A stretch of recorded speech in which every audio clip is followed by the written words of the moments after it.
Outside of Dollar Drink Days, I haven't had fast food in a while. I guess you go there for a drink once in a while, yeah. I don't... It gets hot in the car. Yeah. I like this sweet cancer taste of Coke Zero.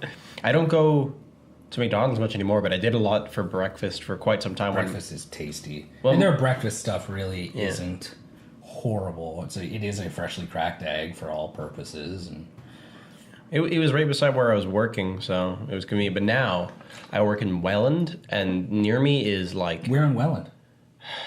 I would say it's in South End Welland. It's like Pelham. If you go to Fawn Hill, in the main downtown sector, there's like Pelham Street or Pelham Road or something. You just keep driving down that, and basically it puts you to where I would say is a little bit west of where people typically would think of Welland, but the southwest end of Welland. And there's a new subdivision going in over there, and there's nothing yet. There's a golf course. There's golf courses beside every place that Mountain View seems to build, but that's about all that's going on over there. All townhouses. Been building. This will be our third townhouse in a row that we're currently on. In Welland? Second in Welland. First one was at the Thundering Waters plate. That's in Niagara Falls. So By the golf course. By the golf course.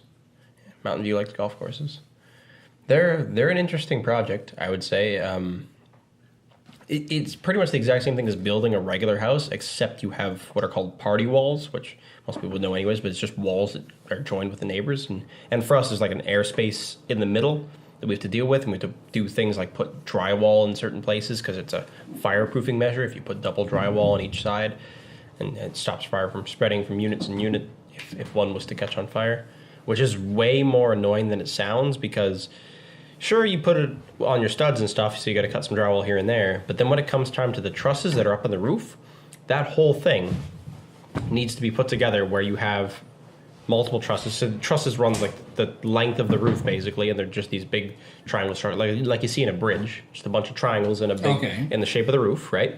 And one of them alone is maybe like 200-300 pounds or whatever. Like they're not. Two people could pick them up, right? And you can move them into place even if you didn't have a machine to do it or whatever. But when you're doing them for party walls, the ones that are in the middle, you have to put drywall on the side. And then you have to put another truss over it. And then you have to flip it and put drywall on the other side. And by the time you're done, you're looking at like 3,000 pounds of truss. And now you have to, you need a machine, like a boom or like a telehandler to flip it. You couldn't do it. You couldn't do it without a machine. And it's a pain in the arse. And then, of course, the crane has to lift it up on the day that you put the roof on the house. And it's heavy, and you got to move it and shoot nails into it down, to keep it on the wall in the right places. And it's a multi-person effort for sure. I would not want to be building a house by myself and having to do that. Pain. Does any... I have no. I should ask you. Experience. Do you have any questions that are related to like building a house that you think that maybe I would know but you don't know? Because I want to see the kind of things that people are curious about. I don't. No? But I will in the future, but not right now. If you have to build your own house or something, yeah. I'm not going to build my own house, but if there is some sort of renovation that needs to be done. Okay. Yeah. I'm still curious about most of the stuff. Framing is rough carpentry at Justin the end of the day. Already said he'd make a tile walkway for me, or a stone walkway for me. So that's what he's doing. I didn't know. Like, it's interesting that landscaping is that kind of stuff. Landscaping was one of the first real jobs that I ever had, but it mostly was cutting grass, doing hills that the owner of the company was too old to walk up or whatever. And the only thing that was slightly different for me was there was a garden. And they, at some point, had filled it in with those white rocks that people sometimes fill gardens in with for some reason. It was my job to separate all of those from the dirt. It took me like 6 hours to do 2 little flower beds. But it was landscaping, I guess, for all intents and purposes. So what kind of stuff does Justin do? Well, I don't watch him all the time, obviously. No. I drop him off occasionally. First, the prices that these people pay for landscaping is insane. It's expensive to have a landscaper. Unbelievable the amount of money these people are paying. I thought he did it for the city. No. Niagara Parks Commission or no? It's a private company. Okay. and it's a busy company. But it's not like they're going around from like 20 different houses. They have their core clients that give them work 5 days a week. Well, it makes sense, yeah. You have people with very large properties to maintain, or They're not even large. no, Like maybe there's people he's doing work for with backyards smaller than yours. Really. Yeah. I guess if you do have the money and you're not really the kind of person that gets enthusiastic about doing it yourself, but you want it to look nice. So he hire somebody. started with basic stuff, right? Like his Yeah. first bid, he was digging holes and stuff like that, and then like I said, he's making walkways, and he's even using he's making wood walkways, from what I understand too. So it's a little bit more intensive. It's a little bit more. I don't want to say design work, but it is a little bit more kind of design intensive than I originally would have thought. It sounds pretty neat. See, if he's being that physically active and doing that much stuff, he almost could go for like a trades job. That's what I don't know why I didn't think about it today, but I'm assuming it's either going to work of one of two ways. It's his first summer, it's his first year doing it. Yeah. So next year he'll be given a raise. Right? I mean, regardless, because he's making minimum wage, if the minimum wage goes up in January, he'll be getting a raise. Yep. So it's either that it's just this is his first year, he's learning, and he'll be an asset later, or that's just the way it is. And if it is just the way it is, it hasn't been like that forever. If landscapers are only destined to make $14 an hour, that means that when minimum wage went up, or before minimum wage went up, they were making decent money, right? I don't agree. I mean, even as a 15-year-old landscaper, I was making 20 an hour. So I don't know why. So I don't know. It might be the way that the operation scaled and all these different things to it. But I mean, you just said it yourself. People pay an absurd amount of money for a lot of things. If he went into business for himself, which of course I'm sure he doesn't have the knowledge base yet to do that, and probably not the business skills to open up a landscaping business. I want to open up every kind of business. I've pitched like a shed building company recently to a friend. I just want to try different stuff and see where you can make money, and even if you don't make a ton, you can learn from it and do something else later. But landscaping, let's talk about the start. If we were to start a landscaping business right now, what are the startup costs? Because I could think, need a trailer, because we're going to have equipment. A truck, so truck to tow the trailer. We need like a lawnmower, we need a leaf blower, we need stuff to trim hedges, we need stuff to dig holes with shovels. There's some hefty startup costs. I don't think it's that cumbersome necessarily, especially if you could make do without the truck for a while. If you could just buy one of the tow hitch kits for your car, and Does your Fusion have a tow hitch? It doesn't, but I can get a hitch pack. One of those clamp-on hitch packages for about $180. You got the hitch? Yeah. I wouldn't trust the car to tow anything more than about 700 pounds, but that's enough to carry low-lying trailer with a lawnmower and a little bit more equipment in it. You took did you take the tech heavier courses in school, or you were more sciences? You didn't do any of the workshop, like wood shop? No. I took, in the first year of high school, it was a tech was just you took one tech course, and it would bring you into a metal workshop with the milling machines, CNC machines, lathes, all that kind of stuff. You'd have a wood workshop that has all the belt sanders and all the that kind of equipment. And then it would be a computer tech course where you would do software design and stuff like that. And then from there on, I picked the metal shop because I liked the idea of learning to weld and working with these milling machines. Did you make anything? What were your projects? You had to use the lathe to make a ring. You had to make, using sheet metal, you had to make a box that had a clasp, like an opening and closing system. So it made a little box here and there. And it was pretty cool. I kind of make mine look like a picnic basket, if I remember correctly. You know what my dad made when he was in high school? What do you make? A trailer. See, that'd be cool, but that's like a welding. There's a lot of material costs, and I didn't pay money for this course, and I doubt my school had the funding to do it. I don't think he paid money for that. But do you want to know what he still has today? The trailer. That same trailer. Was it aluminum? I don't know. Okay. It's probably pretty rusty if it was steel.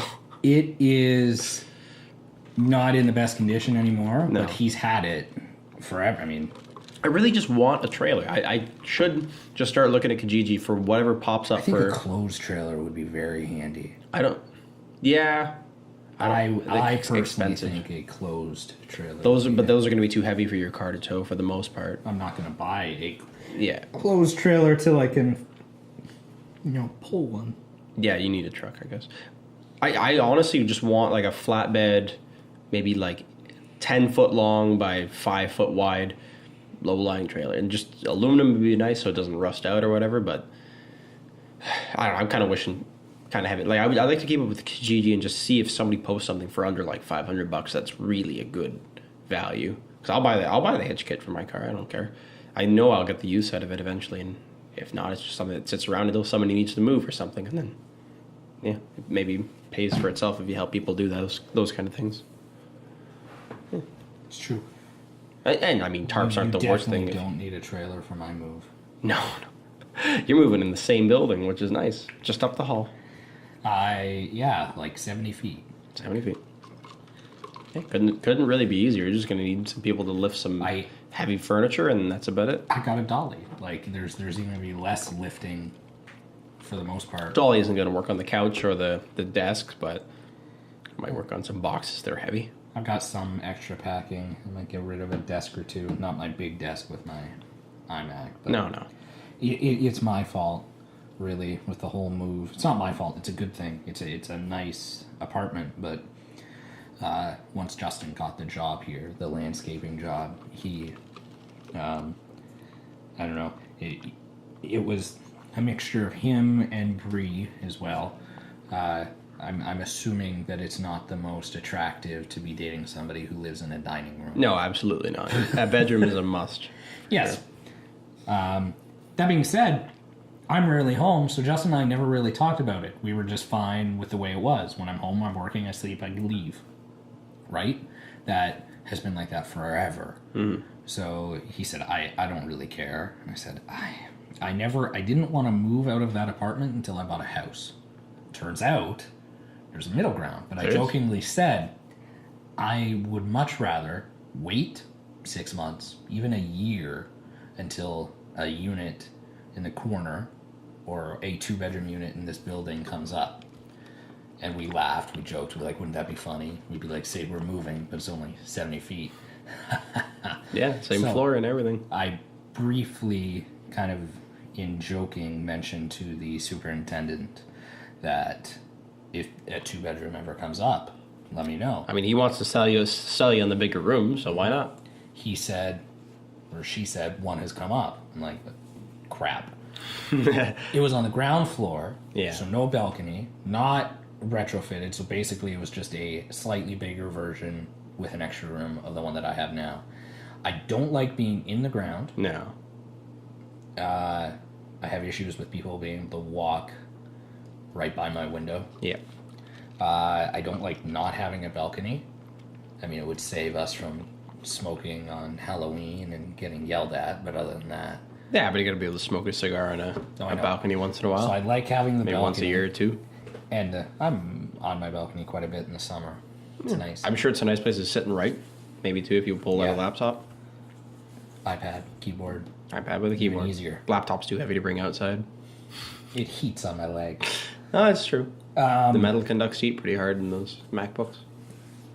So I didn't really even mention it to Justin. I said, yeah, one came available, but it's too expensive for not having a balcony and for it, being on the ground floor and everything. So we let it be. And I got a phone call. It was like the one on the 3rd floor right down the hall is coming up for availability. And it's being completely gutted. They spent like $20,000 on the renovation. So they say. You can do a lot with that. They've done a lot to it. What did they add? Well, they've made it open concept. Have you even seen the photos? No, never. Okay.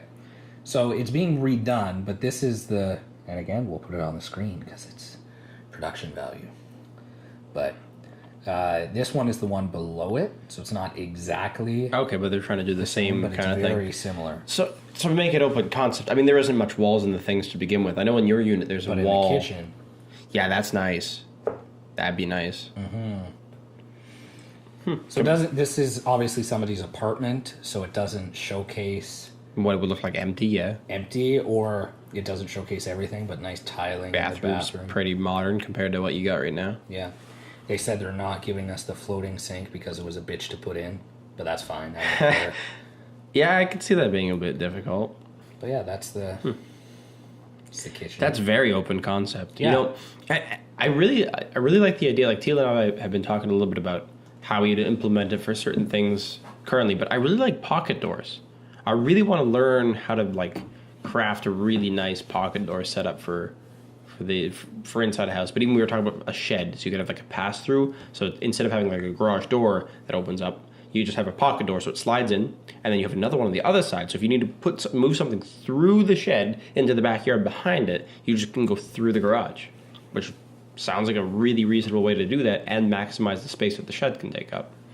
Basically, we're going to try to make the way we want to do it is if we have a big enough backyard, we're going to make a shed that's big enough to be a studio and a workshop on the main floor, and then there's an upstairs that can be an office, like a little loft, which would be the perfect setup because you could basically make it more energy efficient and everything than the house we're probably going to buy, because it's going to be an older house that we have to buy just on the budget constraint. But you can go nuts with the shed, right? As long as you get the permits and all that, which shouldn't be too difficult as long as we pick the right property. Have you? So this has been an interesting development over the past year because you were, and we've mentioned it before, dead set on the tiny house idea. Not even dead set. You were making designs in your Oh, driveway. absolutely. All the time. I would write stuff up at work all the time. But the main burden with that is the startup cost, because you can't get a mortgage on a vacant piece of land, and you can't get a mortgage on a condemned house, which throws that all away. We can't. There's nowhere to build this thing. Which, if I could get a mortgage on a $50,000 plot of land, tiny house becomes reasonable again. It wouldn't be half bad. I might just build it stationary and just build a small house, but the idea of it's pretty cool. That, and I don't know if I would travel as much as I would if I was single. If I was single, a tiny house would be amazing, and I didn't have like a job that was set down somewhere. I was like an artist that just roamed North America. That'd be the dream, but tiny house isn't necessary. And I think the compromise is to have a real house that is possible to be rented out in the future or sold for a profit or whatever. And the tiny house can exist, but in a smaller format, something that's more easy to travel with, that you really could take across the country and But then at go on a that road trip. point, with respect, Yeah. why not just get a trailer?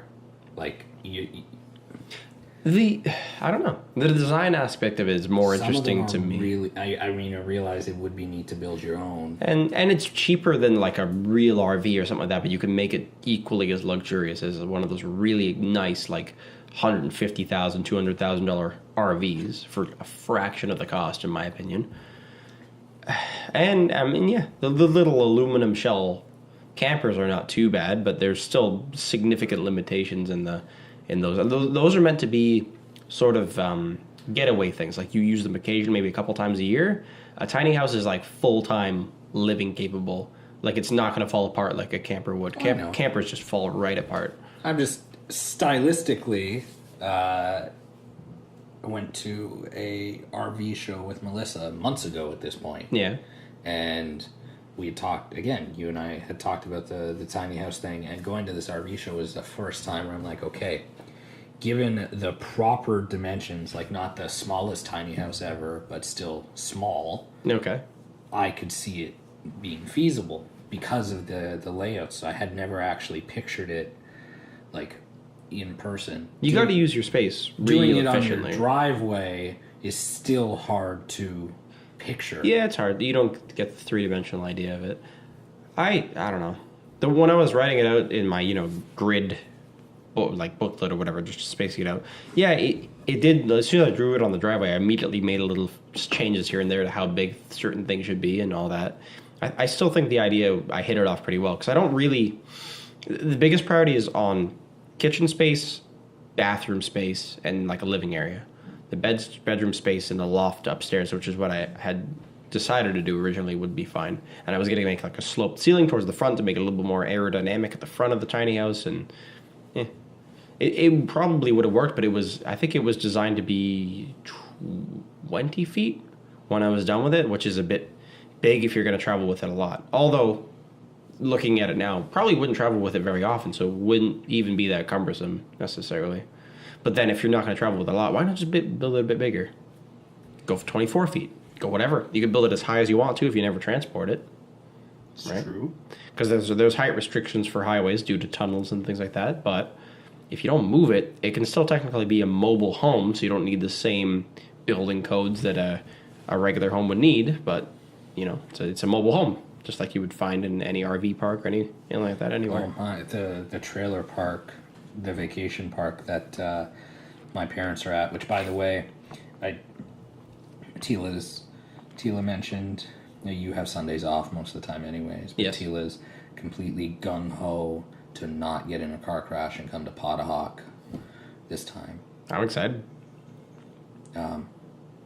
Ooh, I just got an idea. What's that? We could find a way. We could GoPro it and shoot the podcast on the boat in Potahawk. Boat might be tricky because it'd be windy. Whose boat? My dad's boat. Does it have like walls anywhere, or is it just an open one? It's got a sun shield. It might be. We did it on the beach though. Like how That wasn't much? bad. If the boat's standing still, it could be manageable for It'll sure. be standing but still. it gets windy out on the water for sure. Or close to an island. I don't know. Just anyways.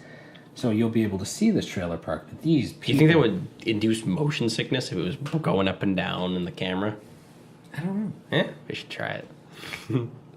But this trailer park, some people have put some big money in these trailers because these trailers are not street friendly at all. No, like no.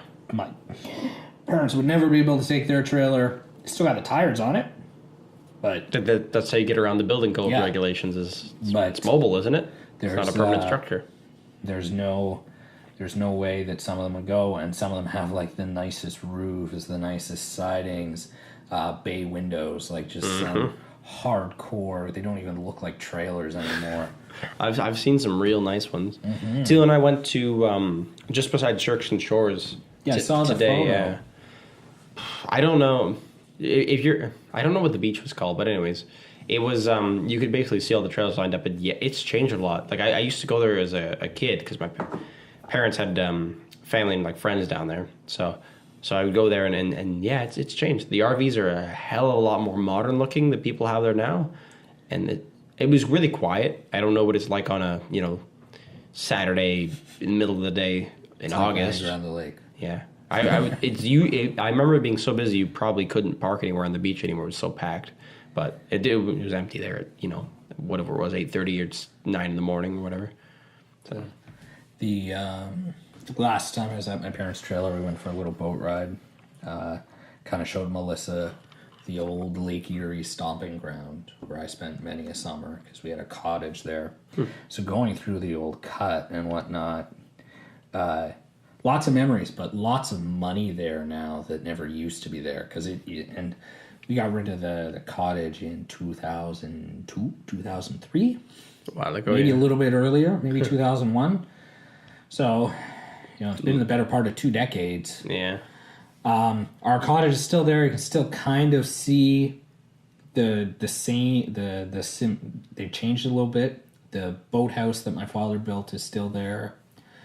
But some of the houses are cottages, but they are like houses, are just astronomical. And it's these people from Toronto and stuff like that coming in and buying this waterfront property for the one person that we know said that their new neighbor spent like $500,000 on the plot of land, Oh my god. totaled it, Yeah. and started fresh.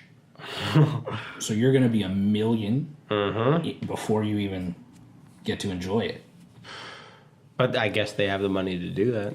They do, and it'll look phenomenal. The resale value is going to be great. I mean, things like this are still going up, and then all these people are fleeing the city to make these great escape places for themselves. And it's funny. We talked to somebody today who was very much resentful of the Torontonians taking over in the region, which I can see in Niagara-on-the-Lake, especially because that is such a historical place with such a.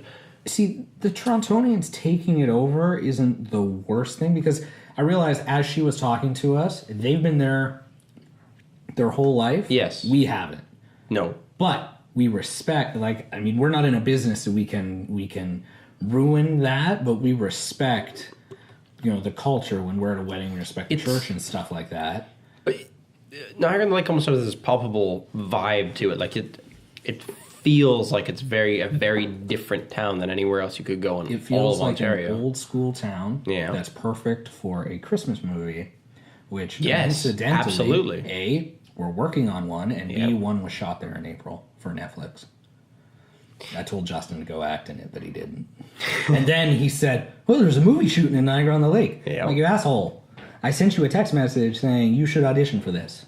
He didn't. They had fake snow and everything. It was a big Fake production. snow. Well, yeah. You almost don't need fake snow if you just wait till the right time of the year, but That's always hit or miss. You can't schedule it around snow. no, I guess. But it snowed pretty consistently. The only thing you could schedule it around is bringing in real snow, like snow machines, and letting it stay. Yeah. Right? If you said we're going to shoot between, I'm going to coat your town in snow. December 30th and January 15th, you can guarantee that it will most likely be cold enough. Yeah, To support to snow. sustain the snow. It's true. But no, that's very, very, very true. It is a kind of a hidden gem in the sense that, and although it's not really much of a town, I really love, we were talking about it, I think we were talking about it today, but Jordan Station, like that little pocket, Jordan Station. kind of in between Grimsby and... I know Jordan. Yeah, Jordan Okay. Station, Jordan. Yeah. That's like, there's a lot of vineyards and stuff out there. But it's just so beautiful and so... Nice. The wedding that I did there, that Tilo was supposed to, and then, Crash. Sorry. It was stunning. Like, it was the tree line kind of hit it like it was its own little street. And there was a hotel across the street, just a bunch of little shops. I don't think there were houses further away, but it was just a nice little pocket that seemed timeless, I think would be a good word. And I think Niagara on the Lake is also It's- timeless too. Jordan's a bit untouched in the sense nobody's fleeing Toronto to go live there, I don't think. Some people don't know it exists. Yeah, exactly. It's just sort of there's a highway exit, but other than that, it's not anything special on its own for now. And it's kind of in a weird location where it's not close enough to the falls to be touristy, and it's not close to most of the vineyards to be for people that are going to tour them. And for living, it's in between. So even the closest grocery store would be in Beamsville. It's still like a 15-minute drive. Yeah, maybe if you worked in Hamilton or you worked in Niagara, you might choose to live there because it's not terrible to commute, but it's not. It's just in the middle of nowhere basically, but it's nice. It's if you were kind of right in that city center, there's a nice back road way to Grimsby. So if you worked in Grimsby but wanted to live in Jordan, you take the back roads, avoid all rush hour traffic most of the time, except for when that truck scare, the one with the gas leak last year, happened. Oh, God. And I was coming It's back. like a biohazard or something. And I was coming back from Emergency. baby photos, and I knew it was happening. So I'm like, I'm just going to get off, take Uh-huh. the escarpment, and go. Good choice. It didn't matter. I got stuck in that going to sushi. It didn't take long. It was like delayed us by 25 minutes. It took me hours. Yeah, that was terrible. I'm gonna switch gears for a second to talk about my car, which has no gears, which is weird too. I don't know how it works. I put my foot down and it doesn't switch gears. I gotta look that up. But hold me to this. I want to make a documentary vlog sort of thing about my car. Am I ever going to get a blog from you? Maybe. I don't know. There's so many things to do. I think about it every day. I do. It And I gets have hard. I have two of them that are half written, but I'm not satisfied with either of them enough to complete them. So I might just start a third one. I don't know. Work on the other two later. I'll see. But I want to make vlogs about my car because it's an easy topic to go off of. I want to document the experience of owning a second-hand hybrid and all the things that because there's a lot of things that need replacing on the car and things like that I can do myself. So I can give tutorials on how to fix certain things that just happen to take place on a car that's probably not been maintained to the fullest extent because nobody does that really for the better of 8 years and just little weird things here and there that I still haven't even solved yet myself. Stuff like the the blinker. I was asking you in the McDonald's parking lot before we came here if my brake lights worked, if my blinkers worked, and all that stuff. And all the lights work, but it does that thing where you click the flasher and it goes like super quickly. So something's wrong. So my car did that. Your left blinker, it works, but even It's with fast. the 4 ways on, it blinks at a higher. And I'm not going to yell this to you in a McDonald's parking lot because it would just be I don't have any shame. I don't care. I know, but it would just be kind of pointless. Yeah. So it seems to be going at a more rapid rate than the right blinker, but the sound that you're describing sounds very similar to the sound that I hear whenever I need to change my bulbs. But you don't need to. But I did change my bulbs. Here's the thing. Oh. The turn signal was out for a period of time. I tested it. It wouldn't even come on. Fine. Fun fact, whatever it's one reason- of the only things I know how to replace on a car. Pretty easy in our cars. You just It is. take It's the felt very back easy. and you pull it out and I had to Google it, but I know how to do it. it's easy to do. So the turn signal stopped working, but after like a day, it started working again. Same bulb, I didn't replace it yet, whatever. And then I got one in the mail because I'd ordered one immediately, replaced it, and it, just like before, everything works, but it still blinks quickly, and I don't know why. I don't know. I gotta figure it out. Weird. Yeah. It's fun diagnosing your own issue sometimes. It doesn't really matter. It's not a safety issue because everything works. It just is really annoying to sit in a car where the blinker is going extremely quickly. Yep. Not a fun sound. If there was a thing that you had to vlog in your life, what would you think would be the easiest thing to pick as a topic? Like something you do on a continual basis? See, last year at this point, I would have said baby photos. I could have. Yeah, you could have. You vlogged could have. every Yeah, day. shown what it was like to be that kind of photographer. But now, I don't know. I want to do I think for probably the next wedding, I was going to do it with the one that I'm working on now, but I want to do not tutorial, but a behind the scenes look of what it goes into editing a wedding video. Make it entertaining, Yeah. but to also showcase the amount of work that actually goes into it. So we could use it for the frequently asked questions thing, which, by the way, because Tila is so rudely working midnights, it's going to be hard to... Scheduling stuff is hell now. Okay. I feel. So we should plan a night this week without Tila, unfortunately, where we can talk about the frequently asked questions. Yeah, And then all three of us get together. that works. Frequently asked questions are one of those fun things to shoot because you can constantly. We should just constantly update them too. Because I mean, people always. We should poll, get more questions from people. That'd be good. Yeah. I mean, I guess we already have some in the can, but it'd be nice to get some new ones. Know kind of what the average question is, but this the what I just got a funny text message. the behind the scenes idea of showing what it's like to edit, although it's not a glamorous job. And as I was teaching, I think Jared Polin has a couple videos up like that. He used to do them all the time for photos, but I think he even does it for video now too. I don't know. You don't know?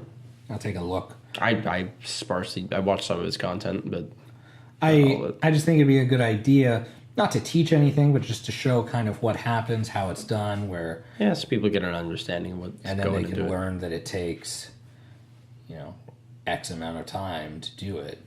And I think he's still got people coming like, oh, but my cousin can do it in an hour, and he's going to charge me a tenth of what you're charging. but can he? Yeah, no, I don't think he can. Like, if you were to give a cousin, we'll use ceremony as an example. We'll use the ceremony that we just did. Okay. So you have a mic feed coming in from the A mic podium. feed, a separate mic recording, 2 on-camera microphones, Yes. 3 DSLRs recording, and 1 GoPro knockoff as an absolute backup. So you have 2 static angles and 2 that are moving. Yeah. Right off the bat, if you don't have Adobe Premiere, you're not syncing it very quickly. Yes, and if you don't have a way to pan through the multicam setup, then it's going to take a lot more time. Mm-hmm. And even then, I find myself that I'm actually using the multicam less, only because I like fine-tuning the cuts. And I it depends. For the speeches, I'll use a multicam, but during the ceremony, I didn't. But it doesn't matter because the amount of time it takes to make the cuts is negligible when the major time involved was syncing, right? Yeah, there's a lot going on. Because you had, from every camera, even if it's recording full, like if you have Magic Lantern on it, you have potentially, if it's an hour and a half ceremony, you have 9 clips that all need to be synced. So that takes time.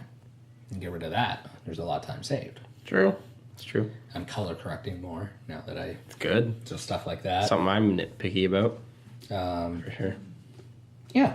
So I really don't think the cousin could do it in an hour. And the other thing, if they could, or if they do it for free, one of the weddings that we did, they had a destination wedding. Yes. And their experience with destination videographers wasn't great. The father of the groom is going to be editing that video for them. Because, surprise, surprise, they didn't put in the effort that you would expect from a videographer Here. here. So, that's great. I asked, when is it going to be done? Because we can put it in the video. So that way it's all in one place. Yeah. Right? She's like, well, he's probably not going to get it done until, the winter or maybe January. And that's because it's father of the groom. He's not doing it for money. No, do it in his spare time, for sure. So there is merit to paying somebody if you want it right away. Most people may watch it right when they get it and then not watch it, till the year anniversary. So in that respect, you're fine. I think it's a very normal thing, yeah. But still, to have it done and ready is a good thing. But at least they gave us the one that they played at the reception. So I get my interesting narrative wedding video. It starts at the reception, goes back to the wedding, back to the reception. But it's something unique, something we haven't done before. I like it. I don't know.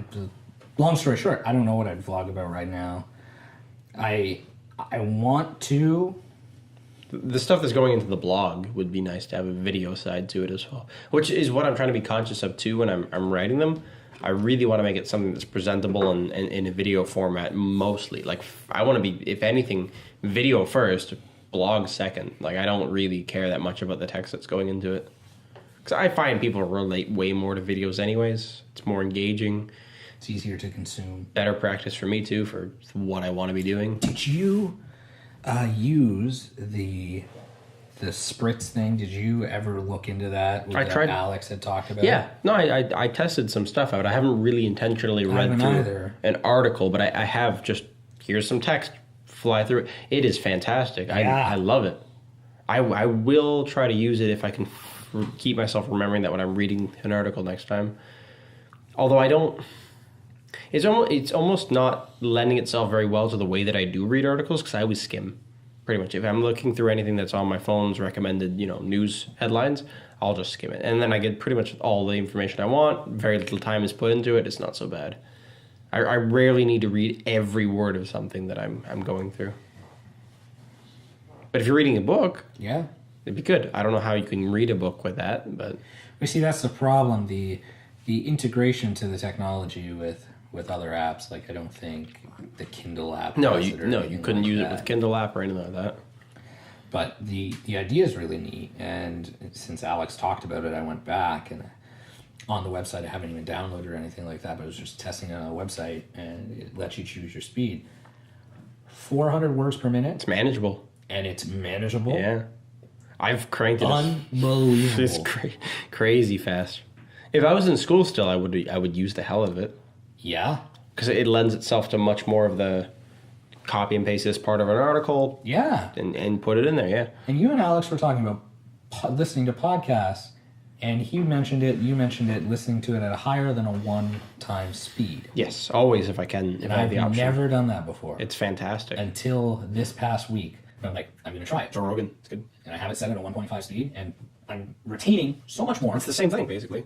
But for whatever reason, I don't know if it's because it's just slightly jarring, but I'm able to, because sometimes I'll tune out as I'm driving because you're paying attention on the road. But for whatever reason, I was listening. Like I was actively, I don't know what, but I now love it.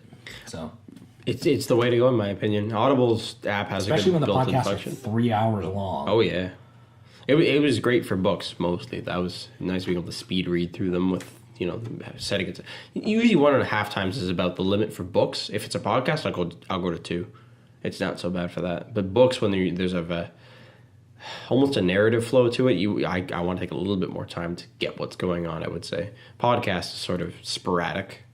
Doesn't necessarily link together in the same way. True. Yeah, just fun, interesting things. I'm learning a lot with the people we've talked to. Talking to Alex was riveting. He gave us a link for somebody we should, or like a name for somebody we should have on. I'm not so sure I want that person to come on, but I think we do need to find some more guests for sure. Or did you check her out? A little bit, yeah. Check them out. I checked them out a little I guess bit. I gave it away that's a woman, but that only limits the population either by 50% or... I don't know if she's...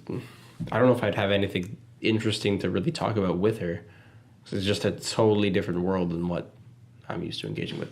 She's more into visual arts. To a magician or illusionist. But I like the people playing aspect to it, where he's understanding people's. It's almost like a sociology thing at that point. It's really fascinating. I love studying psychology and just the way it being a good business person comes down to a lot of these same things that he's using in his shows. So I don't know.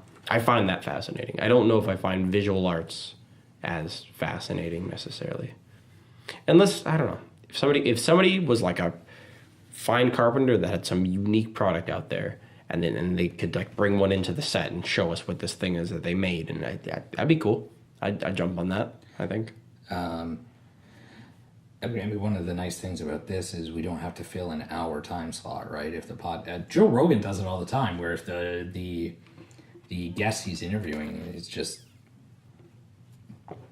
not that interesting. There are Rogan podcasts that are only an hour long. I haven't really encountered any. There are. Did you see the one? Oh God, who was on there? Howard Bloom. Do you watch that one? What's he? He was like a publicist for rock and roll bands.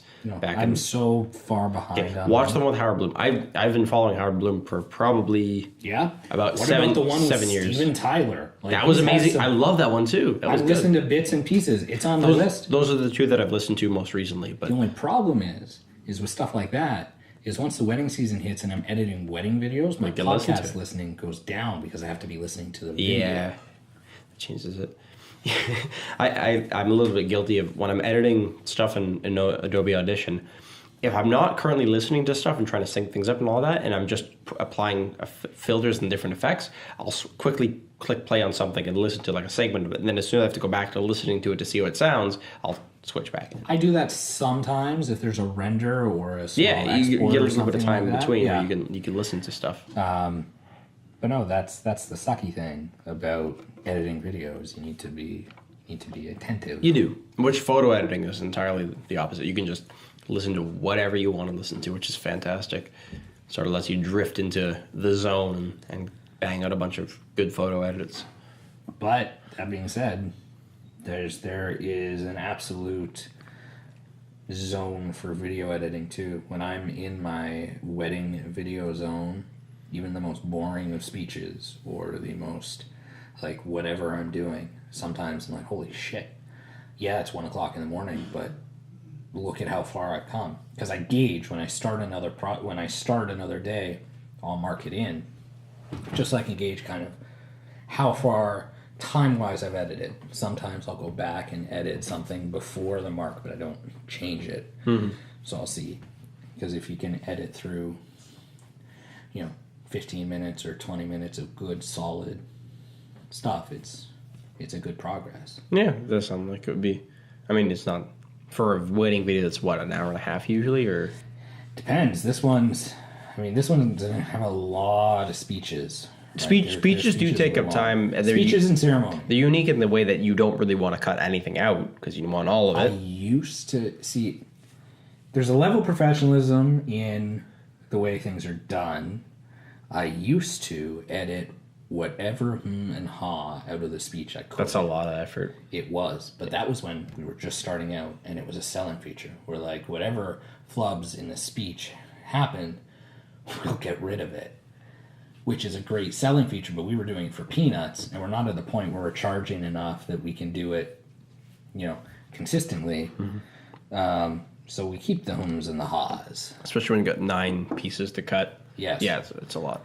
And editing was a nightmare. I basically stopped the hums and haws after the Ukrainian wedding because most of the speeches were in Ukrainian, and I couldn't tell what was a pause or what was a repeat or a stutter or whatever. And you couldn't cut anything. Sometimes in English speeches, they'll repeat something, so you can actually make the speech better By cutting it by out. cutting the repeat.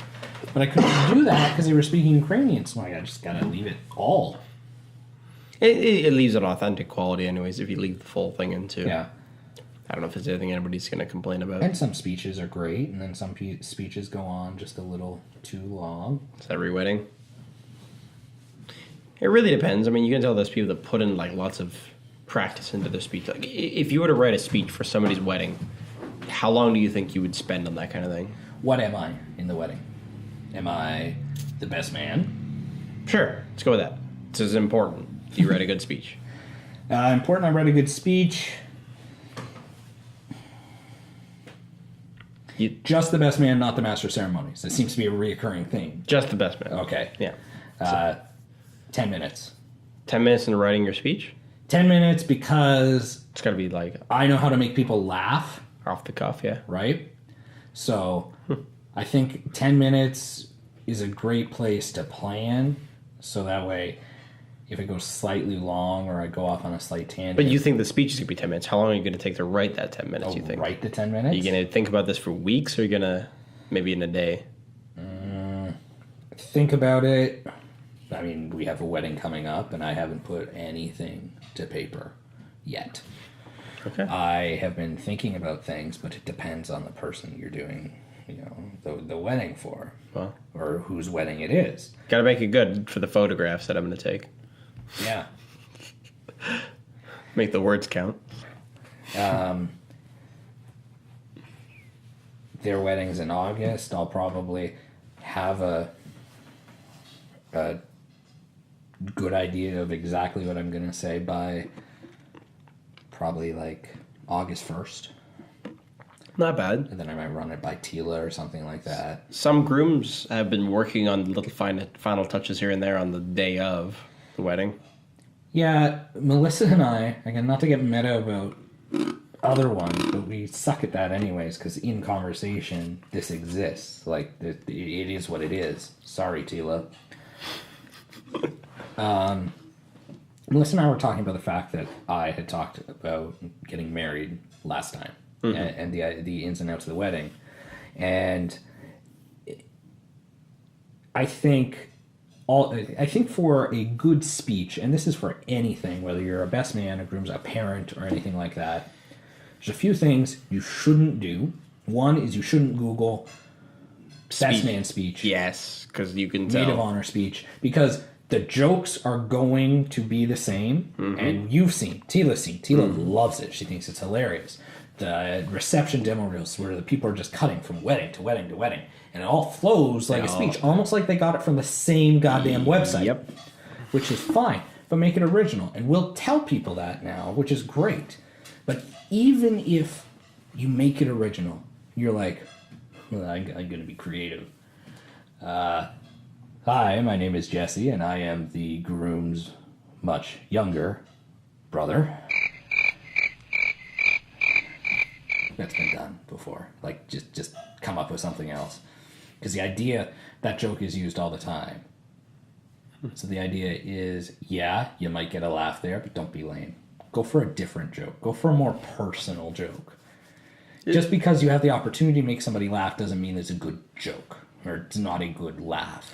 I think a lot of the good speeches get really personal into like the lives of these people growing up that people wouldn't otherwise know. It's new information to most of the people at the wedding, which it's always interesting to me. You can tell when it's authentic like that for sure. Some of them get really questionably deep, though. They Where tell really detailed stories about how they were playing as kids and one of them jumped out of a window or something. And it's, yeah. there's that, or did a wedding where the bride, the groom, I think the bride's parents all mentioned this mysterious disease and surgery that the bride had. But they didn't reference it specifically? But they didn't reference it specifically. I didn't say so. I'm assuming, as somebody from the complete outside, Family we common might be a knowledge. little bit more curious. Yeah. But you're telling me that the second cousin twice removed that wasn't really knows supposed to about be that, there? yeah. No. No. You shouldn't. You should make it personal, but you should explain. Like, Yeah. there is an art to storytelling, and I think, I mean, it comes with time. I'm gonna have a killer wedding speech, and yeah, it. I made the mistake of telling Melissa's family the story about my encounter with the wheelchair lady. Why was that a mistake? You know, it wasn't a mistake in the sense that it made them laugh. We were Yeah. celebrating her brother's birthday. We were at the Mandarin, and somehow hit and runs with wheelchairs came up, and they were in stitches. Have we told that story on the podcast? No. Should probably tell that story on the podcast. Okay. I've heard this a couple times, so I guess I'm well equipped. Yeah. So, online dating. Sometimes things go well, sometimes they don't. It's a very true statement. I started talking to a girl. Nice girl, smart girl. I could tell in her profile picture wasn't hiding anything that she was in a wheelchair. It did not bother me. As we're talking, she's like, well, we should meet. And she was so articulate, so well written, I was intrigued. This is good because nobody listens to this. Because this, I don't know what side people fall on this story. Some people find it funny, and I assume that some people might. It's find good. it It's good if we offensive. offend people. That's fine. It's a funny story. So I said, yeah, let's meet up at some point. She's like, I have to tell you something, though. I'm like, okay. She's like, I'm in a wheelchair. Yeah. I said, okay. I kind of got that from your picture. Like, you don't really hide it all that well, but I could see that letting somebody know ahead of time, that's a good thing. And then one day, spur of the moment, she's like, I'm going to McDonald's to get ice cream. I'm like, well, it's friggin' August, or Good time for ice cream. whatever time. Let's just friggin' go. Yeah. So I'm like, sure. So I go to McDonald's. I see her. There is a difference. There's a classifiable difference between being in a wheelchair and then being... There's more offensive ways of telling the story. but Paraplegic, very quadriplegic. paraplegic, like Okay. hardly able to move. Like, I had to wipe the ice cream off her face. I didn't have to, but I You guess did? I did. That's a cute thing to do on a date. Wipe the ice cream off of your date's face. Yes. She was incredibly articulate, and the positive thing to take away from that date is I went to school with kids that were in her state, and because they don't verbally articulate, I didn't necessarily write them off as the most intelligent. She couldn't verbally articulate, but she was a great writer. She is a published writer, and stuff like that. She's very up to date with pop culture and whatnot. And I never would have known. If she was wheeling past me on the street, I would have never thought that she was so articulate. So it did make me, for a brief time, not judge a book by its cover. At the end of the date, I was at a crossroads. I'm like, well, she's friendly, but my life is filled with enough tragedy. I don't need to be writing myself into a Nicholas Sparks novel. I think that's fair. Fair enough. So I said, I just don't think it's going to, work. Yeah. I live in a third floor apartment. Is there an elevator? No. Oh, man. Legally, you do not have to have an elevator unless you're 4 floors. Really? Yep. Well, there you go. Yeah. So she's like, okay. She tried to bargain a few times. I'm not going to say how she bargained because that's just pushing the personal envelope a little bit. I have to hear about this later. I've mentioned. Okay. She tried to sell the benefits of being in a wheelchair. That sounds... it's good for her. Yeah. So not much happens until your next encounter Right. with her, essentially. She stops talking. Yeah. She's fine. It's great. I have no qualms or beef with her at all. Christmas. I think it's Christmas 2016. Fuck. It's been a while. I'm at Walmart shopping in the toy section. And all of a sudden, something hits me. And I'm not like flat on the ground, but I'm on the ground. I'm like, the hell was that? And speeding away from me is this wheelchair that's going at good speed. It takes a bit to knock me down, so she had to have been revving from the friggin' entertainment section to go that quick. So people around me are like, are you okay? I'm like, yeah. And as she was turning, I'm like, no. No. And she kind of wheels away. So I'm like, yeah, I'm fine. And I try to get a glimpse, and it was her. And I'm thinking, it's a little spiteful. It could be an accident, But probably not. but It probably not. doesn't Not sound going like at it. that speed. No. And So- then just leaving. Yeah. Hit and run. Yeah. Yeah. Tried to get in touch with somebody to see if they could give me security footage. Didn't work. They don't like releasing stuff like that. No. I couldn't get past a single phone call. They were like, yeah, no. Like, but it's funny. It could go viral. They're like, yeah, stop calling. So I did. Again, nothing happened. It was a funny story. People laughed. But like most things in my life, it's never over. Doing it last year, baby photos. I'm on Welland Ave. For the people who listen, there's no context. Busy street, Yeah. lots of cars. Yep, I know. The baby photo appointment was in an apartment, so I actually parked across the street. So baby appointment's done. I am on the sidewalk, and a bus pulls. I'm like, okay. He goes down the bus. Yeah. Out gets a Somebody- wheelchair. Yep. And I start to like tense up. I'm like, no. PTSD. A little bit. Yeah. Like, no. But it was her. And she wheels behind me. And the entire time she's wheeling behind me, I'm like, oh God, I'm going to be pushed. And she goes. And it's good. But then she turns around. And she starts going. So at that point, I frog her it across the street. Make it fine. It's great. Nearly avoided near death, I will say. And again, it's just a series of, events that haven't had amazing consequences, or like deadly consequences, which is great. We saw her in the bar on Halloween. Detour downtown. Yep. Yep. It was easy enough to avoid her. There were stairs. The only punchline I have is there were stairs. Yeah. So, She couldn't chase you up those. nope. So, Seen her there more than once. She frequents that spot quite a lot.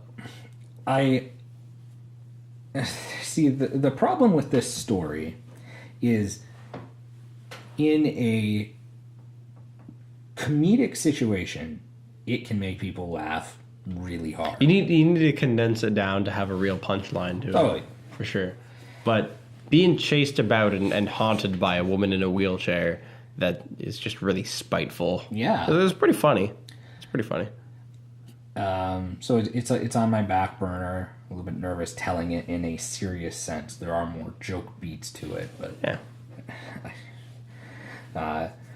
like most comedians, you don't want to give out the joke on the podcast. No, Rogan true. does all the time. He'll talk about a new bit that he has, but he doesn't.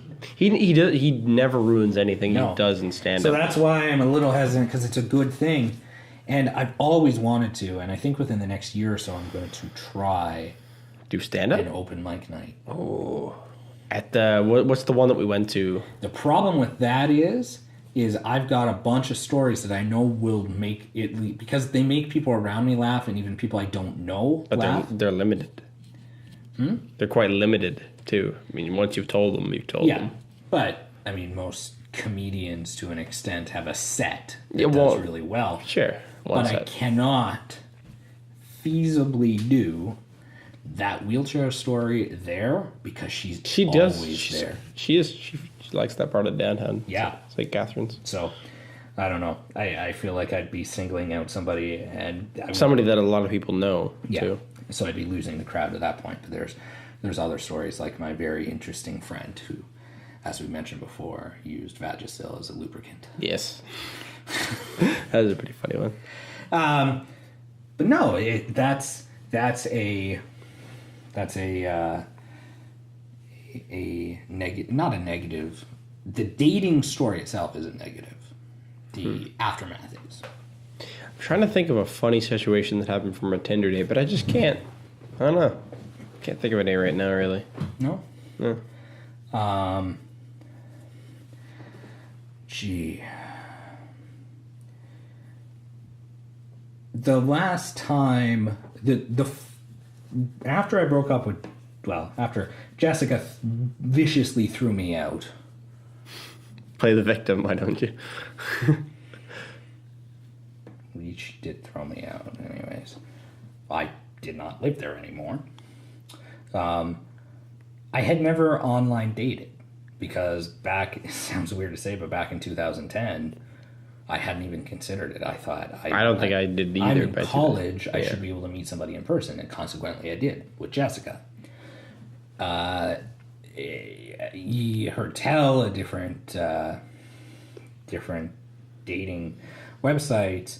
So when she and I broke up, I'm like, I'm busy with baby photos. I'm just gonna try it. And I think Tila prodded it a bit and whatnot. So I tried it, and I was not lucky at all. No. No, I got thrown off of Plenty of Fish, which you know the story. I got thrown off of Plenty of Fish because of a photo I posted, which we'll conveniently put on the screen now. As you can see, this photo is incredibly photoshopped. It is very obviously not me in the picture. It's just my head. It isn't. They don't like manipulated photos. No, not at all. Or just do a good job with it so somebody can tell. But Yeah, but that was the whole point. I Yeah. didn't want to do a good job. I wanted it because my tagline was "I can cut and paste." I thought if somebody, kinda funny. I thought if somebody could get that, I'm like weeding out the idiots. But somebody hit report, so Somebody hit report. I did get messages like, "You're so brave. Why? You're so an brave. idiot." We're like, I would never do that. Neither would I. And then some of the people I met, I had horrible experiences. I remember talking to somebody, and I don't know what their end goal was. They were just screwing with me, but they're like, "Yeah, let's meet." I'm like, okay. I had a night free, so like, let's do something crazy. I'm like, okay, let's go for dinner at the Skylon Tower. That'd be fantastic, probably, for a night. I'm like, sure. Yeah. So I go, and at this time, she's still messaging me on the Plenty of Fish app. Go to the Skylon Tower, pay for parking, go, and nobody shows up. Catfish. I talked to the waitress, not the waitress, the elevator attendant. I'm like, I'm waiting for somebody, and they felt so bad, and I was embarrassed, and they didn't validate my parking, so I still had to pay. It wasn't great. So I learned very quickly not to trust people, but it's been a very interesting time online dating. We should make some kind of challenge associated with this podcast where we're both dating people, but what if we made each other a Tinder profile? And the goal was to get the other person as many matches as possible or something like that. Where we take the photos and we write the profile. Don't have to say anything. Just swipe right on everybody. I think it'd be a fun game to play. Sure. That's a very interesting concept, mainly because I sucked at Tinder. But I feel like I could probably, just with a good profile and good photos, maybe help. See, you could get there'd be positives and negatives to both. Good profile, that would work. You'd get away on your looks. Are we targeting just women, or do we open it up to everybody? Fuck it, let's just go with everybody. Yay. I think guys will like you. I learned. Thank you. Yeah. Antea did too, because I'm a bear. There you go. Did you ever notice what I did? Did you watch through the Antea? I've sat down and watched it, yeah. The entire episode? Yeah. Yeah? Did you see the fun I had at the end when she called me a bear? It's so flippin' stupid. I forget what you did. I did it, but I just laughed so goddamn hard when I did it. I did it to jokingly show Melissa, because she's like, what the hell? And I said, you'll have to find out. And then I left it because it's so funny. What did you pull your shirt down or something? No. I mean, I did because she's like, oh, you're hairy. Yeah. And I am. But when she called me a bear, I did that. I'm just hairy. Well, you're a bear in the gay community, so you would actually probably go well together if you were both gay. I don't think so, Jesse. I'm sorry to break your heart, but no. We've had this theoretical I'm just saying your conversation. builds, not necessarily your personalities. Just if you were both gay, you would probably go after the same type of build. I remember that. Tila, Nick, and Julio and I all watched that in the living room awkward. together, which we all saw that, and it was pretty funny. I forgot about that. I'm having more fun editing them now, trying to make things like that, especially putting stuff on the screen. But I don't know why I'm going to put a bear head on my face. But it worked, and that's what I would look like as a cartoon bear. Close to Pet a Bear, but not quite. Like me. No, I have a bad feeling I'd probably be liked by men. Not that it's bad. I guess it's a wonderful compliment, I suppose. As long as I don't know any of them. We got to stick to this now. We got to do it. Yeah. So I'm gonna write Tinder challenge, and that's what we got to do. So do we do it live? No. I think we just need to document it. We could slip it in after. We could shoot it separately and make our own little Yeah. mini report. But we gotta each use each other's phones to set this stuff up. Why?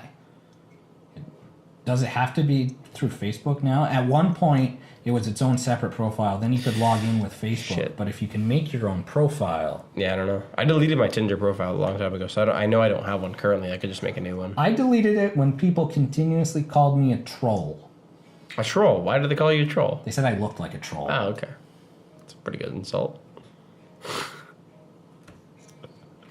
Like a troll doll? Like one of the things from the 80s? No, I think the one that lives under the bridge. Oh, okay. That's a little That's Insert a little bit more worst insulting. picture of a troll now. It is insulting. And aren't you a little old to be on here? A little old. Jesus! Yeah. But it says your age. Yeah, but it's like the whole... The past two women I've dated in a serious setting, both their moms have said, find a way to see his ID. Because he is not as young as he says he is. Oh, that's terrible. Yes. That's terrible. Melissa's mom said, you better be careful, he's not a 50-year-old. I'm like, that is insulting. 50? I'm That's sure, pushing it a bit far. sure she's joking a little bit. I can but see 35. 35, I'll accept. If I ask you, how old do you think I am? And you say anywhere from 25 to 35, that's acceptable. I'll even be nice and accept 36, 37. I am getting older. Once you hit the 40 mark, that's when it starts to hurt. And I've had the range all the way up to 65. 65. But that kid... Well, as a kid, okay, kids don't have good perception of age. Wasn't the perception of age is the problem. Doing baby photos, selling the photos. I'm at the table with the mom. And a kid walks through the door from school. And she's so excited. She's like, Grandpa! And then she runs up and then realizes it's not Grandpa and runs away. And I'm like, how old's Grandpa? Yeah. And the mom said 65. So, sort of, I was told I look like a 65-year-old But man. kids can't gauge that stuff. Wasn't gauging the age, gauging by how I looked. I reminded her of her grandfather. Yay. But not enough. Well, enough to run away, though, later. I don't know. I made a kid run away from me once. How'd you do that? Girl in high school I was dating, she had to babysit a bunch of kids. I went after school with her to the house she was babysitting them, and I walked into the house with her, and they got spooked. One ran away. He ran upstairs first, and she thought she was fine, but then after I had left, he was gone. He just ran out of the house. Holy crap. Yeah. It's a committed kid. Yeah. I'm getting out of here. Turns out he just hid in the shed, so he wasn't creative, but he was Oh. committed. Well, he didn't take off up the street. And, No, but they couldn't find him for a good hour and a half. Oh, wow. I know. I wasn't allowed back. How can they even blame that on you? I don't know. I suppose maybe I wasn't supposed to be there. I guess. I was being a rebel in my youth. I've done a lot. So, yeah, it's For some reason, I just thought of being a rebel, and I thought of us on an island together, launching fireworks into the night with a road flare. That was so good. I have clips of that. Ask me for those clips. We shall insert them here. Sure. Of us lighting off fireworks, standing on an island for some spectators that were probably about 300 meters away, maybe a little closer. I don't know. canoeing out in the dark. They didn't even care really. No. We set up a camera on the other side. We and had- they just had casual conversations while we were running around trying to light We things had off more frantically. fun than them. It was a lot of fun lighting those Would off. you be interested in going to a big Convention for like Show? fireworks? Yes, I love fireworks. would Tila be interested? Would she have Canada Day off? I'm going to enthusiastically just say yes for her Then let's because do I want to it. go. Melissa will have to work on Canada Day, unfortunately, but I will take you guys to the spectator zone. What does Canada Day spectator zone? That's not where they Sorry, launch. not the spectator zone. The pyrotechnician zone. Yeah, where they're launching them off and all that Yeah. stuff. I don't. What day is Canada I'm gonna guess Day Monday. on? No, I'm gonna guess Sunday. A Sunday. Sunday. I forget what it was last year. I It guess I was don't a have Saturday. Saturday. Okay. Well, then that might work. So I think it's a July Sunday. 1st is a Sunday. Yes, Boom. you got it.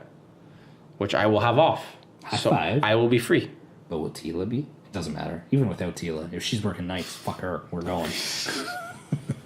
Where is this? I don't know yet. I'll find out about it. Your dad connections? Yeah, perfect. Because he'll be there lighting them off. It's watching them do it. It's such a primal thing. It's so fun. It's fun.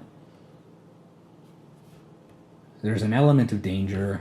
It's nice. It's fun. It feels more dangerous than it is. Although when we did it, it was not properly set. So they could just turn over on their side and start launching at You you. know what? It's sometimes like that too. Yeah. Because you have no idea. You're putting faith that these things that have enough explosives in them, To launch like 200 meters in the air.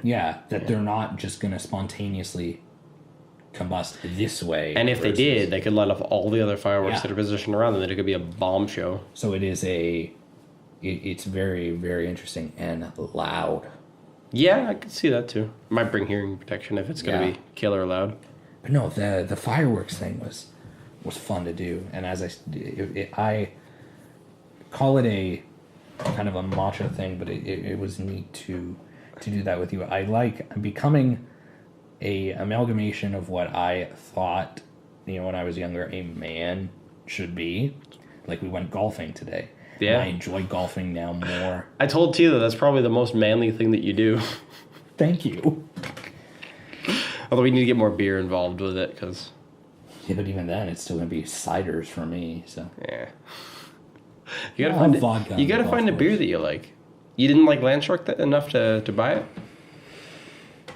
Because to me, Landshark's just a generic beer. It tastes like Molson Canadian almost, or something along those You're lines. saying what's wrong with vodka? Little rum and coke. Rum and Coke's good. With Um, whiskey and ginger ale or something. But no, I like golfing. When Justin was watching hockey, I would watch it a little bit too, right? So I'm becoming. I don't know why. I don't know why the things are changing. The tastes are changing, but even with, and it's something simple like putting up drywall. Well, yeah, it I enjoy feels good doing to it, accomplish something new.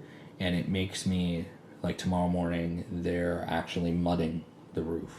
'Cause they're gonna Are you going to do that? I'm not. Oh, that's harder than drywalling. I know, but it sounds interesting.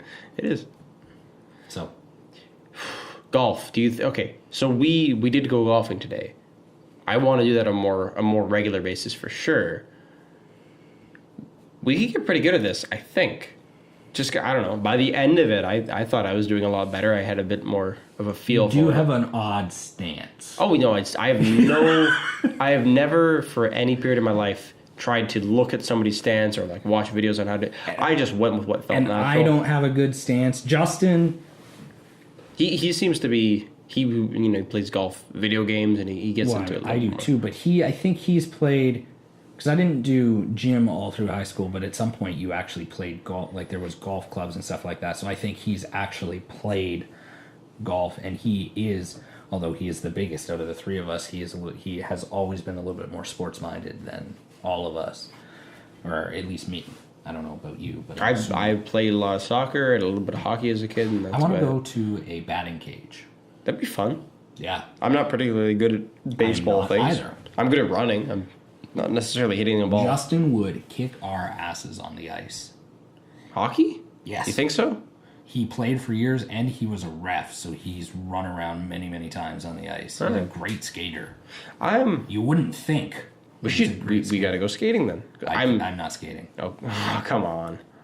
If I fall, You're just gonna I'm fall on your done. butt. Well, yeah. Right? If I fall weird, it's not good. You got to put like padding in all these special places. Be fun.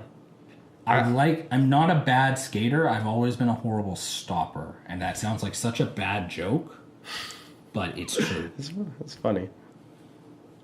I liked playing ice hockey, but I've never played it on like a rink. I've always played on like ponds that were like shitty ice quality. It was terrible, but it kind of you'd hope makes you better because you got to adjust to these very terrible ice conditions to play properly. Which I thought it was still a hell of a lot of fun, just having access to a pond that was near our house when I was a kid.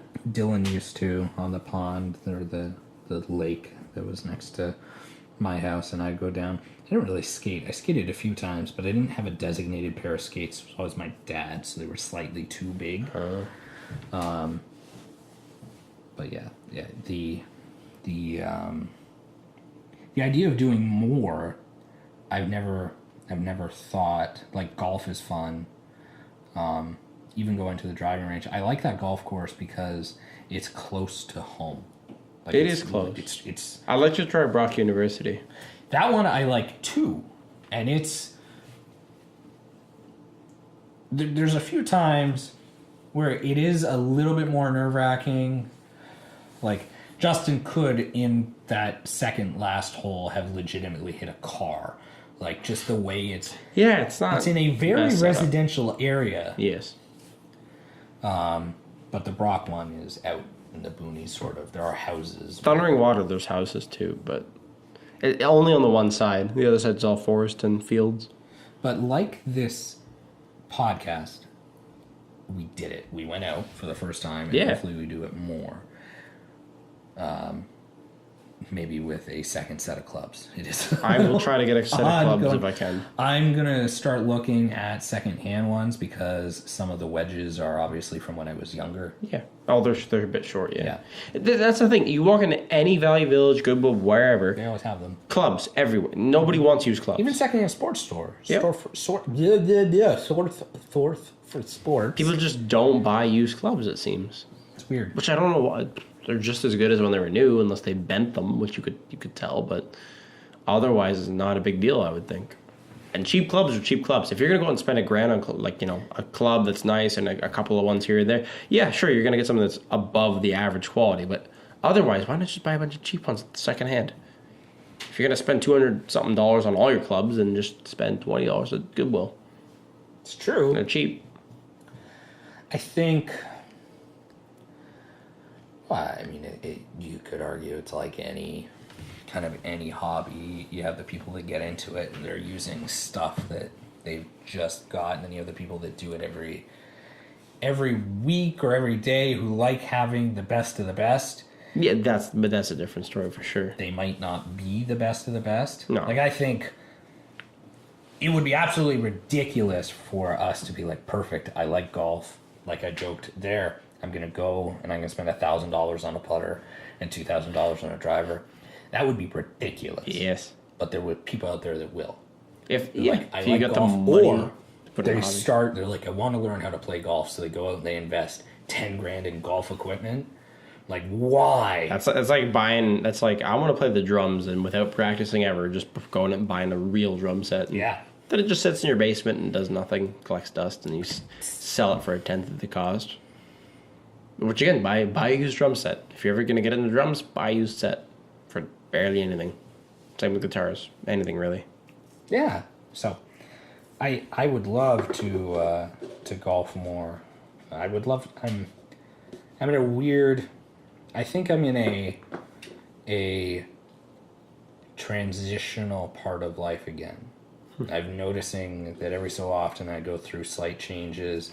Like I never used, and I'm not really that outspoken, but I never used to be as kind of out there as I am now. And when that happened, there were some other changes, and then now, for whatever reason, there's just more changes. So it's a good thing. Constantly evolving. I think that's life. I think this is where we should jump off for the night. Yeah, It's been a good podcast. it has. Yeah. They always are, no matter what the haters say. Tila. Signing off, this is Eric Gervais. And I'm Jesse Dolster. Have a good night, everybody. Yeah. See ya. Bye-bye.